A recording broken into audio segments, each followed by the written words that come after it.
Hello guys and welcome back to another video. आज के video में हम अपनी पहली यू आर्ट की ड्राइवर लिखेंगे। हम एक यू आर्ट की ट्रांसमीटर ड्राइवर लिखेंगे। ये वीडियो दो पार्ट्स में हो। पहला पार्ट ऑफ द वीडियो जो रहेगा वो होगा जहाँ पर मैं बेसिकली वीडियो बहुत बड़ा होने वाला है, तो मैं इसको दो पार्ट में बेसिकली बदल दिया हूँ। जहाँ पे एक जगह पे हम यू आर्ट को ऑन करेंगे और दूसरा पार्ट में हम यू आर्ट के कन्फिगरेशंस को सेट करेंगे। जैसे कि उसकी बॉड रेट क्या होगी, उसकी और वगैरह वगैरह जो फंक्शंस है, कुछ एनेबल क्लॉक एनेबल, कुछ रजिस्टर्स एनेबल वगैरह करने का, वो सब हम सेकंड पार्ट में करेंगे। उसमें हम कुछ फार्मूलाज भी देखेंगे, ठीक है। तो जब कि हम ड्राइवर्स वगैरह लिख रहे हैं तो फार्मूलाज वगैरह भी तो थोड़ा देखना पड़ेगा, ठीक है। तो वो बड़ा हो जाएगा, वीडियो बहुत बड़ा हो जाएगा, तो इसलिए मैं सोचा कि एक बहुत बड़ा वीडियो बनाने की जगह मैं इसे दो पार्ट में बना देता हूँ। आपके लिए भी अच्छा, मेरे लिए भी अच्छा, ठीक है। शुरू करते हैं। तो शुरू करने से पहले मैं एक रिक्वेस्ट करूंगा यार, देखो चैनल अच्छा ही चल रहा है, ठीक है। और अभी सब्सक्राइबर्स भी अच्छे ढंग के हो गए, पर मुझे लगता है कि और सब्सक्राइबर्स इसमें आ सकते हैं। जिस टॉपिक्स में मैं वीडियोस बना रहा हूँ, ये टॉपिक्स ऐसा नहीं है कि मतलब कुछ ही लोग इसे पसंद करेंगे, डेफिनेटली बहुत लोग पसंद करेंगे। तो अगर आप यूनिवर्सिटीज़ में हो या आप किसी कंपनी में काम करो, इसी स्पेस पे हो, तो ज़रूर से मेरा चैनल रेकमेंड कीजिएगा, शेयर कीजिएगा, वीडियो शेयर कीजिएगा। इस चैनल को बढ़ाने में आप सभी का बहुत बड़ा हाथ है, ठीक है। कि मैं और अच्छे अच्छे एक्सक्लूसिव वीडियोस लाता रहूं जो यूजुअली आपको फ्री में कहीं नहीं मिलती है, ठीक है। बस ये मेरा आपसे एक रिक्वेस्ट है कि प्लीज़ इस चैनल को शेयर कीजिएगा, ज़्यादा से ज़्यादा सब्सक्राइबर हम इसमें बढ़ा पाए, है ना। और जो भी मैं बता रहा हूँ, मैं कोशिश कर रहा हूँ कि सबसे आसान भाषा में, जो सबसे आसान तरीके से आप तक मैं जो पहुँचा पाऊँ, मैं उस तरीके से आपके पास पहुँचाने की इंफॉर्मेशन कोशिश करता हूँ। तो चलिए अब वीडियो के साथ हम आगे बढ़ते हैं। अभी तो ये वीडियो बड़ा होने वाला, मैं पहले बता दे रहा हूँ, ठीक है। तो लेट मी जस्ट, हाँ, फाइन। अब क्या है कि ये हमने पहला वाला पिछले वीडियो में हमने देखा था, जिसमें हमने सिंबॉलिक वेरिएबल्स वगैरह हमने लिखा था, ठीक है। बेसिकली इसको रीराइट किया था। अभी क्या है कि ये सिंबॉलिक वेरिएबल वाला जो ये है ना, अम, है कौन सा प्रोजेक्ट वैसे, bare metal B S R R, I think ये वाली है, आई डी आर वाली है, हाँ। तो इसको मैं कॉपी करके इधर पेस्ट कर दूंगा और मैं यहाँ पे लिखूंगा U A R T T x driver one, ठीक है। ये मैं क्यों कॉपी किया हूँ, मैं इसलिए कॉपी किया हूँ क्योंकि वो हमने सारे लाइब्रेरीज इंपोर्ट करके रखे थे, राइट। तो वो लाइब्रेरीज इसमें भी इंपोर्ट हो जाएंगी, मुझे बार बार सेट करने की ज़रूरत नहीं है। ये सारा कोड मेरे अभी कोई काम का नहीं है, पर फिर भी मैं इसे रख रहा हूँ क्योंकि अभी हम कोड से ज़्यादा डॉक्यूमेंटेशन को देखने वाले हैं। तो डॉक्यूमेंटेशन खोल लेता हूँ मैं। डॉक्यूमेंटेशन में तीन डॉक्यूमेंट्स मेरे पास खुली हुई है, एक डेटा सीट है, एक यूज़र मैनुअल है, एक रेफरेंस मैनुअल है, ठीक है। तो सबसे पहले हम आके देखते हैं हमारे अ, इस डेटा सीट में। अब हम किसके साथ काम करने वाले हैं, हम यूआर्ट के साथ काम करने वाले हैं। पिछले के पिछले वीडियो में स्लाइड में मैंने बताया कि ये भाई, ये यूआर्ट को यूसार्ट बोलता है, ठीक है। यूनिवर्सल सिंक्रोनस एसिंक्रोनस बोलता है। हम यूआर्ट के साथ काम करना चाहते हैं, तो हमें वो पोर्ट्स चाहिए होगी। तो पहला चीज़ तो ये है कि देखिए, ये वेरीफाई करने वाली बात नहीं है, बट हाँ ऑफ कोर्स मतलब है कि इसमें मेरे पास 3 यूआर्ट की पोर्ट्स है, ठीक है। 3 यूआर्ट की पोर्ट है। तो ये पोर्ट, अब पहला चीज़ हमको क्या है कि पहले तो मेरे को यूआर्ट को एनेबल करना पड़ेगा। अब यूआर्ट को एनेबल करने के लिए मुझे ये तो देखना पड़ेगा कि भाई वो कौन सा बस में है, वो ए एच बी वन में है, ए पी बी वन में है, ए पी बी टू में है, किस में है। तो वो हमें देखना पड़ेगा। तो वो हमें कहाँ मिलता है, वो हमें मिलता है ब्लॉक डायग्राम में, ब्लॉक डायग्राम, ठीक है। तो ये आ गया हमारा ब्लॉक डायग्राम। इस ब्लॉक डायग्राम में आप देख पा रहे हो कि APB2 के साथ ये यूसार्ट वन एंड यूसार्ट सिक्स है, ठीक है। और तीसरा जो है वो है यूसार्ट टू। यूसार्ट टू किसके साथ है, APB1 के साथ है, ठीक है। APB2 की जो मैक्स फ्रीक्वेंसी है डेट इज 84 मेगा हर्ट्स, ठीक है। और जो APB1 की मैक्स फ्रीक्वेंसी है वो है 42 मेगा हर्ट्स, ठीक है। अब हम कौन सा यूआर्ट के साथ काम कर सकते हैं। करने को तो हम किसी भी यूआर्ट के साथ काम कर सकते हैं, यूआर्ट 1 2 या 6 के साथ। लेकिन there is one catch. Catch क्या है कि सारे यूआर्ट के साथ हम काम तो कर सकते हैं, लेकिन कुछ यूआर्ट के साथ काम करने के लिए हमें एक्सटर्नल डिवाइस चाहिए। जैसे कि एक यूआर्ट की एक एफ चिप आती है, वो उससे हम इसे कम्युनिकेट कर सकते हैं। लेकिन यार वो एफ चिप सबके पास तो नहीं होगी। तो उस केस में आप क्या करोगे?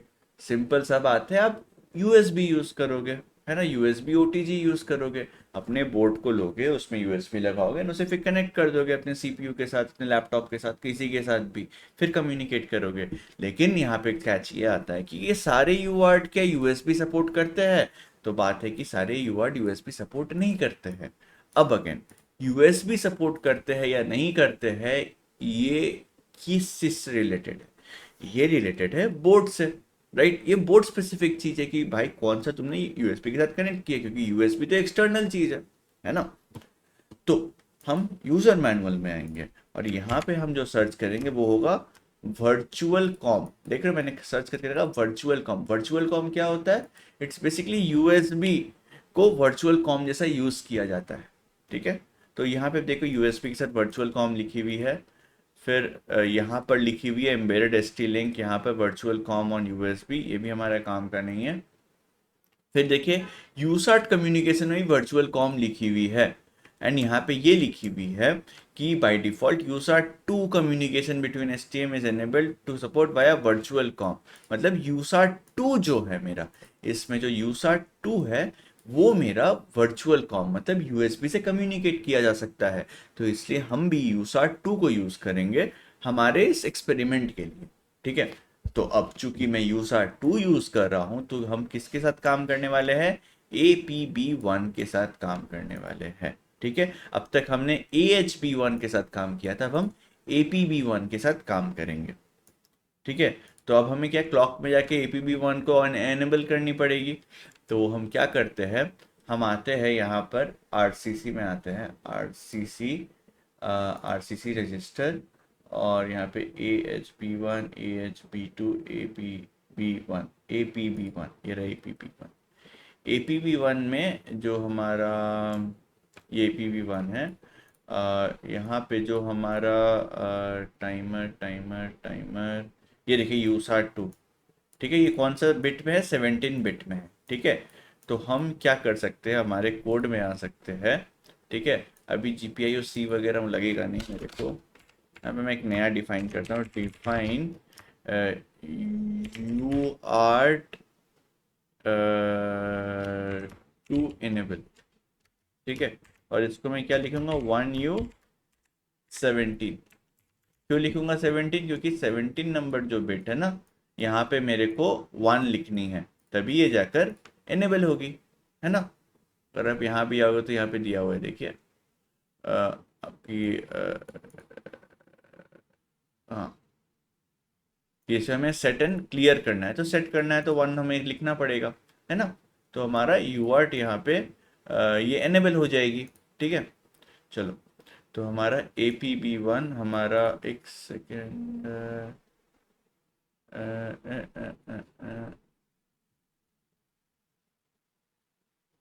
आई एम सो सॉरी, एक गलती हो गई मुझसे।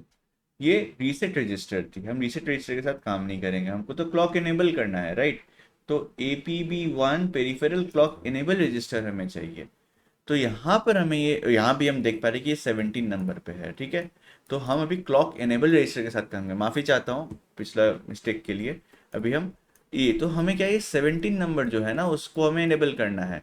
तो यहाँ पे आप देखोगे कि जो यूसार 2 है यहाँ पे इनेबल, यहाँ पे 1 लिखने में क्लॉक इनेबल हो जाता है, इसका मतलब यूआर्ट अब ऑन हो जाएगा, ठीक है। तो हमने बस एक सिंबॉलिक वेरिएबल बना के रखा है कि हम इसे ऑन करेंगे, बाद में हम कोड करेंगे, पर धीरे धीरे करके हम पहले सिंबॉलिक वेरिएबल्स बना लेते हैं, इस तरीके से ही हम काम करते हैं, ठीक है। तो ना, अब एक और कैच है। अब ये कैच क्या है? ये कैच ये है कि हम डायरेक्टली जो हमारा बोर्ड है उसके पिन से एक्सेस करना पड़ेगा, लेकिन पिंस जो है वो तो भाई कंस्ट्रेंट है। हम पिंस तो अनलिमिटेड पिंस तो बोर्ड में रख नहीं सकते। पिंस तो 64 पिंस हो गए, 32 पिंस हो गए, कुछ इस तरह से पिंस हो गए, राइट, 128 पिंस होंगे। अब हमें क्या करना पड़ेगा, अब हमारा जो यूसा 2 जो है ना, वो जो है वो किसी पिन में नहीं आता है, ठीक है, किसी पिन का डायरेक्टली कनेक्शन में नहीं आता है। तो उसके लिए हमें क्या करना पड़ता है, हमें ऑल्टरनेट फंक्शंस का यूज़ करना पड़ता है, ठीक है। जीपीआईओ में हमने ऑल्टरनेट फंक्शंस पढ़ा था, तो हम उससे अब यूज़ करेंगे। तो मेमोरी मैप खोलते हैं। मेमोरी मैप में ऊपर जाते हैं, एक्चुअली ऊपर में ये ऑल्टरनेट फंक्शन टेबल आता है, देख रहे हो, ऑल्टरनेट फंक्शन मैपिंग। अब इसमें क्या है ना, इसमें आप देखोगे कि अलग अलग पिन, जैसे पी ए, वैसे जी पी आई ओ ए की जो ज़रूरत पिन है उसकी ये सब ऑल्टरनेट फंक्शन है, वैसे पी ए वन की ये सब ऑल्टरनेट फंक्शन है। और ऑल्टरनेट फंक्शंस कैसे है, ये देखिए ए एफ ज़ीरो ज़ीरो से ए एफ 15 तक लिखी हुई है, ठीक है। तो वैसे ही हमारे लिए पी ए टू में अब देखिएगा यूसार्ट टू ट्रांसमिशन टी एक्स यहाँ पर एनेबल होता है, ठीक है। तो अगर हमको ट्रांसमिट करना है डेटा अपने बोर्ड से मेरे कंप्यूटर में, माने हमें ट्रांसमिट करना है data to an external device, तो हमें ट्रांसमिशन ऑन करनी पड़ेगी। लेकिन ट्रांसमिशन ऑन करने के लिए हमें जीपीआईओ का यूज़ करना पड़ेगा ऑल्टरनेट फंक्शन मोड में, ठीक है। ये बहुत इंपॉर्टेंट है, हमें जीपीआईओ को यूज़ करना पड़ेगा। हमारा मैं फिर से एक बार दिखा देता हूँ जीपीआईओ वाला, अगर आपको अगर ध्यान नहीं है तो देखिएगा यहाँ पर जो हमारा जीपीआई को रजिस्टर्स है ना, ये जीपीआई रजिस्टर्स में एक हमारा यहाँ पे मॉडर में आते हैं, ठीक है, मोड रजिस्टर में आते हैं। मोड रजिस्टर में देख रहे हो इनपुट था, आउटपुट था और एक ऑल्टरनेट फंक्शन मोड था। हमने हमने सबसे पहले आउटपुट जैसा सेट किया है एलईडी को, हमने इनपुट जैसा बटन को सेट किया है। अब हम उसी चीज़ को ऑल्टरनेट फंक्शन जैसा अब हम सेट करके देखेंगे कि ऑल्टरनेट फंक्शन में कैसे सेट किया जाता है। पर पहले समझ लेते हैं ऑल्टरनेट फंक्शन को, ठीक है। तो अब ये देखिएगा इस पोर्ट में पी ए टू में मैंने G P I O A pin two में कि जो ए एफ सेवन जो है मैंने ऑल्टरनेट फंक्शन 7 जो है वो कॉन्फ़िगर्ड एज यूसार्ट टू की ट्रांसमिशन, ठीक है। वैसे रिसीव रिसीव जो है रिसीव का पी ए थ्री में है, अभी हम रिसीव के साथ काम नहीं कर रहे, अभी हम ट्रांसमिशन के साथ काम कर रहे हैं। तो हमें पी ए टू को कॉन्फ़िगर करना पड़ेगा एज ऑल्टरनेट फंक्शन एट इस पोजीशन में, ठीक है, 7th ऑल्टरनेट फंक्शन में। तो अब हम वो कैसे करेंगे, वो कैसे करेंगे, चलो अभी हम वो से देखते हैं। तो अभी इसका मतलब क्या है, इसका मतलब ये है कि यार मेरे को तो GPIO ए को फिर से एनेबल करना पड़ेगा। तो हाँ, एकदम करना पड़ेगा। GPIO ए को एनेबल नहीं करोगे तो उसे ऑल्टरनेट फंक्शन मोड में प्रोग्राम कैसे करोगे, सिंपल सा बात है, ठीक है। तो GPIO ए को एनेबल कर दूंगा, फिर यार यूआर्ट को भी एनेबल कर रहे हैं। अब GPIO ए को भी एनेबल करो, यूआर्ट को भी एनेबल करो, भाई मामला क्या है। मामला ये है कि हमें देखो पिन के साथ काम करना है, ठीक है। पिन को तो ऑन करना पड़ेगा ना, पिन को तो बोलना पड़ेगा। पिन को मैं ऑन नहीं करूंगा तो पिन को बोल नहीं पाऊंगा कि तुम ऑल्टरनेट फंक्शन से काम करो, तो पिन को तो ऑन करना पड़ेगा। अब पिन को तो मैंने बोल दिया कि हाँ तुम इस ऑल्टरनेट फंक्शन में काम करने वाले हो, लेकिन वो जो फंक्शन है वो फंक्शन को भी तो ऑन करना पड़ेगा। जैसे हमारे लिए यूआर्ट है तो यूआर्ट को भी तो ऑन करना पड़ेगा। जैसे यूआर्ट को भी ऑन करते हैं तो जीपीआईओ को भी ऑन करना पड़ेगा, यूआर्ट को भी ऑन करना पड़ेगा, ठीक है। तो अभी क्या है कि अभी क्या करते हैं कि देखिए, तो इस जगह पर जो अभी हमें हमें बटन के साथ कोई काम नहीं है, तो जीपीआईओ सी रिलेटेड जितने भी चीज़ें हैं ना, इनफैक्ट ये सारे चीज़ों को मैं उड़ा देता हूँ। इसको भी मैं उड़ा देता हूँ, जीपीआईओ सी इसको भी उड़ा देता हूँ, इसको भी उड़ा देता हूँ, और ये तो मुझे ज़रूरत है भी नहीं फिलहाल के लिए, ठीक है। ऑलराइट, तो सबसे पहला चीज़ क्या है कि हमने GPIO ए को एनेबल पिछला वीडियो में भी किया था, इसमें भी हम ये एनेबल कर रहे हैं, ठीक है। RCC AHB1 ENR से हम इसको एनेबल कर रहे हैं। अगला प्रोसेस क्या है, जैसे यहाँ पे मैंने क्या इनपुट जैसा नहीं, इसको आउटपुट जैसा सेट किया था, अब मैं इसे इनपुट जैसा सेट करूंगा, ठीक है। इनपुट जैसा कैसे सेट करूंगा, इनपुट जैसे सेट करने के लिए मुझे, हम पहले 01 लिख रहे थे, अब हम 10 लिखेंगे, ठीक है।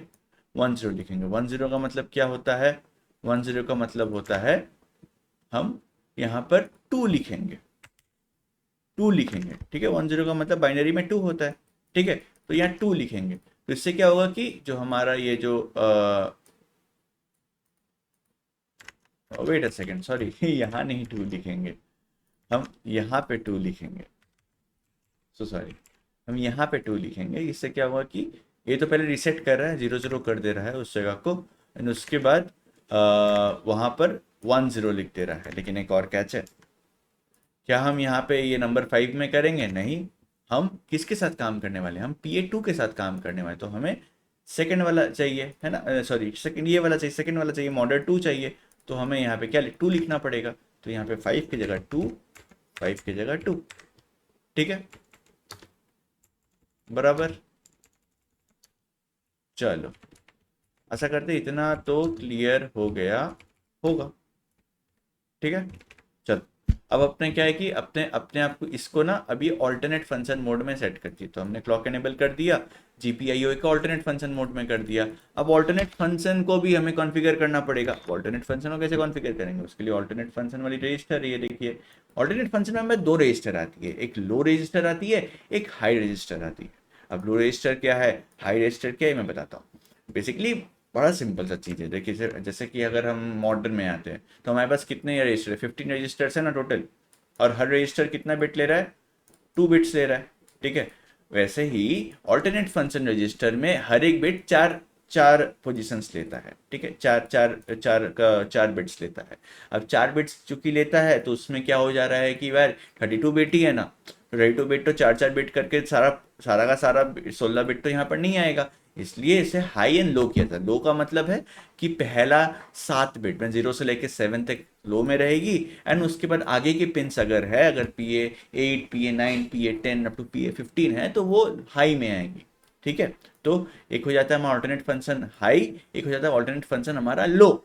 ऑलराइट, हमारे बोर्ड में अब ये हाई एंड लो का कंसेप्ट नहीं, हमारे बोर्ड में क्या होता है मैं दिखाता हूँ। अगर मैं यहाँ पे GPIO A लिखता हूँ हमारे लाइब्रेरी के लिए, तो आप देखेंगे यहाँ पे कोई AFR लिखा हुआ ऑल्टरनेट फंक्शन रजिस्टर, लेकिन वहाँ पे हाई लो नहीं लिखा हुआ, और ये 2 है, ठीक है, 2 है मतलब इसका इसका लेंथ 2 है। तो अगर मैं AF इसको मैं क्लिक करके जैसे 0 लिखता हूँ तो इसका मतलब है कि मैं लो को यूज कर रहा हूँ, और अगर मैं 1 लिखता हूँ तो इसको मैं हाई में यूज कर रहा हूँ, ठीक है। तो क्योंकि हम लो में यूज करते हैं हम इसको 0 लिखेंगे, ठीक है। लेकिन अभी यहाँ पर केस नहीं खत्म हो रहा, केस अभी आगे बढ़ेगा, ठीक है। तो ना अब यहाँ पर हम लो में काम कर रहे हैं, ठीक है। तो अभी हम कौन सा पिन के साथ काम करें, PA2 के साथ काम करें, तो यहाँ पे हमारा PA ये 0 1 और ये 2, तो हम ये 4 रजिस्टर से हम हमारा काम है, ठीक है। तो ये जो AFRL2 है ये क्यों, क्योंकि हम PA2 के साथ काम करें, राइट। हम PA2 के साथ काम करें इसलिए ये सेकंड पिन वाला के साथ हमारा काम है, ठीक है। तो इसका मतलब रजिस्टर 8 9 10 11 के साथ हमारा काम है। ऑलराइट नाउ, अब यहाँ पर ये 4 बिट हमें भरना है, 4 बिट कैसे भरना है, यहाँ से भरना है। अब यहाँ से कैसे भरना है, अब हमें सिलेक्ट करना पड़ेगा कौन सा ऑल्टरनेट फंक्शन चाहिए, 0th वाला पोजीशन चाहिए, 1 वाला पोजीशन चाहिए, 2 वाला चाहिए, 3 वाला चाहिए। कौन सा 2 वाला 3 वाला, डेटा सेट में जो देखा था ना कि ये देखिए ये जो सारे पोजीशन है, ठीक है। तो हमारा पोजीशन क्या है, हमारा पोजीशन है हमें क्या करना है, हमें UART करना है PA2 को, ठीक है।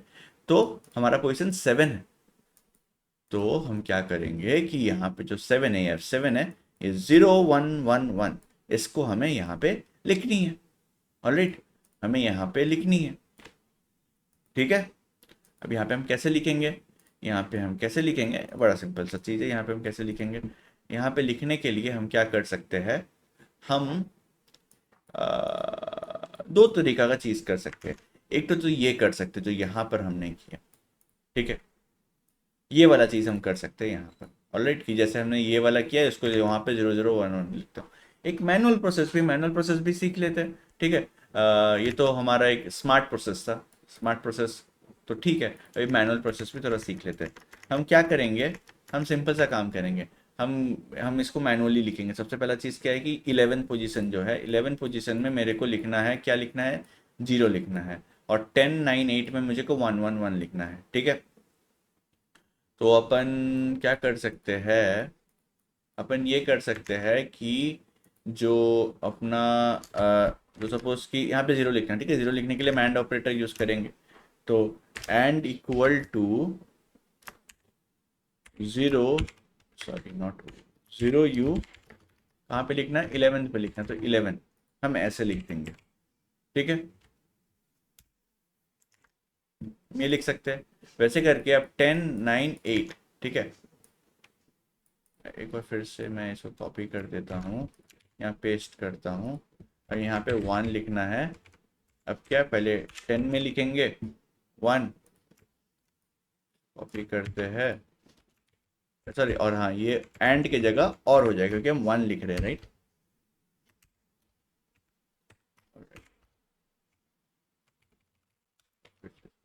इसको 10 में लिखेंगे, 8 में लिखेंगे, और सॉरी 9 में लिखेंगे और 8 में लिखेंगे। ठीक है, ऑलराइट। तो इसमें क्या हो जा रहा है, हमारा जीपीआईओ जो है ना, जीपीआईओ हमारा इस ऑल्टरनेट फंक्शन पे सेट हो जा रहा है। ये जो ऑल्टरनेट फंक्शन है ना, यहाँ पर हम 0111 लिख दे रहे हैं। ऑलराइट, तो यहाँ पर सबसे पहले हम यहाँ पे 0 लिखे। ठीक है, यहाँ 0 लिखा गया। उसके बाद यहाँ पर हम यहाँ पर हम 1 लिख रहे हैं, यहाँ 1 लिख रहे हैं, यहाँ 1 लिख रहे हैं। तो हमारा AF7 मोड में ये अपना सेट हो गया। ऑलराइट, नाउ अब हमारा ऑल्टरनेट फंक्शन, अब इसको पता चले कि भाई अभी UART2 के साथ ट्रांसमिशन करने वाला है। अब मैंने बोल दिया कि भाई UART2 के साथ ट्रांसमिशन होने वाला है, तो अगला स्टेप क्या होगा, नेचुरल स्टेप होगा कि अब UART को एनेबल करना है। तो अब UART को एनेबल कैसे करेंगे, UART को एनेबल करेंगे हम APB1 से, है ना, APB1 से करेंगे। APB1 से अब कैसे करेंगे, अब ये बार बार मेरे को नहीं बोलने का ना, ब्लॉक डायग्राम में मैंने दिखाया था कि APB1 के साथ UART2 कनेक्टेड है। ठीक है, बार बार मैं बोल रहा हूँ जानबूझ के, क्योंकि हो सकता है लोग मिस कर जाए। ठीक है, एनीवे, तो अभी क्या है, इसमें आना है, RCCM एनेबल करना पड़ेगा। हम कोई चीज़ को एनेबल कैसे करते हैं, RCC के थ्रू एनेबल करते हैं, राइट। तो RCC रजिस्टर में आ गए, RCC रजिस्टर में कंट्रोल रजिस्टर में जाए, एनेबल रजिस्टर करना है। ठीक है, एनेबल, तो APB1 एनेबल रजिस्टर। ठीक है, APB1 एनेबल रजिस्टर, और यहाँ पर बेसिकली जो हमने किया ना 17 बिट को हमको ये कर देना है। तो APB1 ENR ऐसा वैसा कुछ नाम है। तो हम क्या करेंगे, सिंपल सा है, RCC हमारा देखिए AHB1 ENR, AHB1 ENR, AHB1 ENR, APB2 ENR, APB1 ENR। ठीक है, APB1 ENR, कुछ नहीं करना है, एंड इक्वल टू UART2EN। ठीक है, दैट्स इट। अब हमारा UART एनेबल हो गया है। ठीक है, अब UART एनेबल हो गया। इसके बाद जो नेक्स्ट स्टेप्स है, नेक्स्ट स्टेप्स में हम क्या करने वाले हैं कि हम हमारा UART जो है एनेबल कर दिया। अब UART के जो कन्फिग्रेशन है, बॉड रेट हो गया वगैरह वगैरह, जो अलग अलग चीज़ें हैं उन्हें भी कन्फिगर करना पड़ेगा। उन्हें कन्फिगर करने के लिए उसमें फॉर्मूला सीखनी पड़ेगी, दूसरे फंक्शन सीखने पड़ेगी। इसलिए वो वाला पार्ट मैं अगले वीडियो में कवर करूंगा। आशा करता हूँ वीडियो आपको समझ में आया होगा। कोई भी डाउट्स हो कमेंट से मुझे बताना, और दैट्स इट। चलो मिलते हैं अगले वीडियो में। Bye and have a nice day.